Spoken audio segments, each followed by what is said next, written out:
good evening, everybody. Old Guy Jamming here, and I tell you, I am getting old. Hey, that sick jam was with the vintage series reissued V6s, not the artist guitar, which I did a little review on earlier.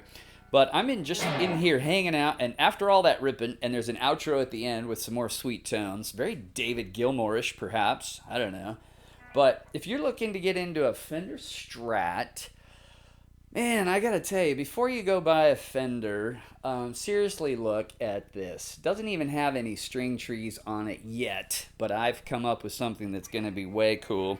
And after all that ripping, I pulled it off the wall, and I haven't even tuned it since I pulled it off the wall. I haven't played it for a few weeks probably.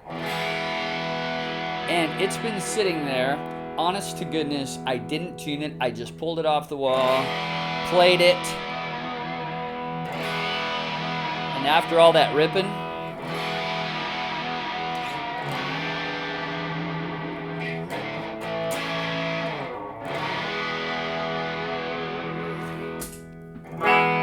it just still sounds so good. I love it. It's fun to play. It's just not such a pain in the butt that a Fender is.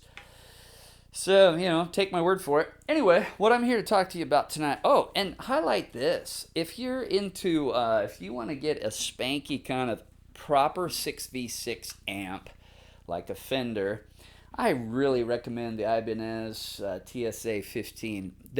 I don't know why they aren't super popular right now. I predict they're going to be a heck of a lot more popular. Not only because of this review, but this is going to catch on. I think this is just an awesome head. It has a 2-button foot switch that includes boost and an integrated tube screamer. Old style tube screamer. It's not real hairy. And like the new Mini TS9. Is it a TS9? Yeah, I think it's the Mini TS9. I have one right there. Anyway, the Mini tube screamer.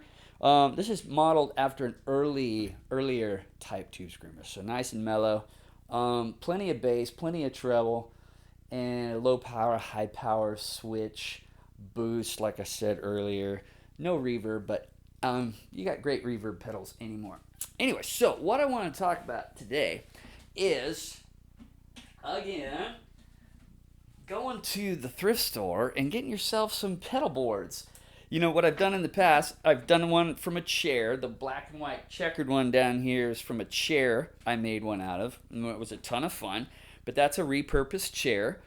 Nothing new added to it. The whole thing is just a chair I got at a thrift store for $3. This pine one over here, down here, is just from some old pre-1941 or at least 1941 wood from Chicago millwright. It was stamped with the Chicago Millwrights Union stamp on it. So just a really cool piece of wood. It had the November 12, 1941 stamp on it, which was also my birthday. Not 1941, but the November 12 part. So that made it really cool. Anyway, so what I did this weekend was I went out and did some more thrift storing because I would like a pedal board that I can travel with that just has 2 or 3 pedals on it. I'm going to be doing a gig here pretty soon, and I'm taking the mono price because it's a great amp.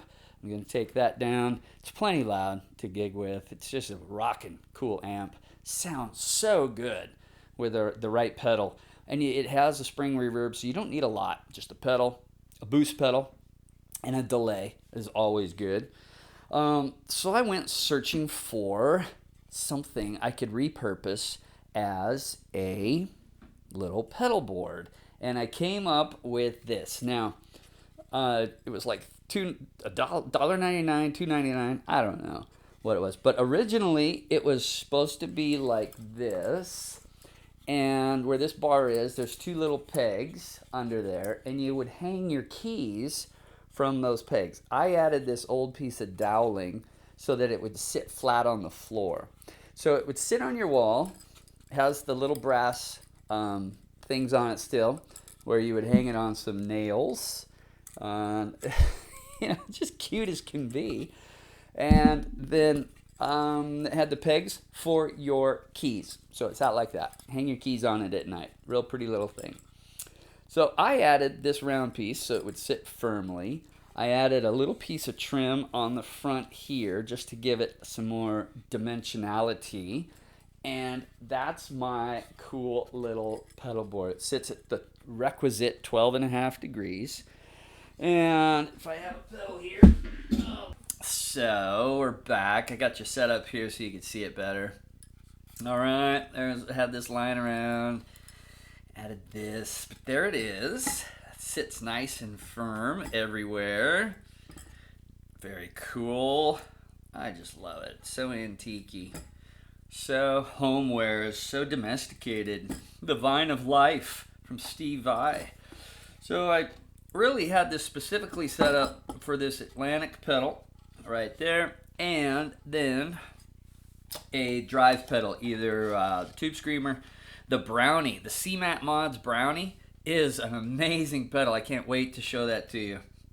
But just the delay reverb pedal, and then some sort of drive pedal. Tube Screamer, OCD, Seymour Duncan 805, Gus G Speed Demon, OCD GE, just any of those. So that you can, and if you had a lot of little pedals, you can get 3 on here easily and take those with you. But anyway, just there you have it. And you don't have to spend a whole lot on a pedal board to make it something you want. And you don't want to lug around a double deck, a 2-deck pedal board, or even a single one that's so big. When you have a small gig planned, something like this is just perfect. And it was $3. And all I did was add this piece and a little trim in front just to give it some nice framing. All right, so subscribe if you like. Lots of new ideas coming all the time. The CMAT Mods Brownie pedal is coming up. A proper review of the Ibanez TSA 15, probably.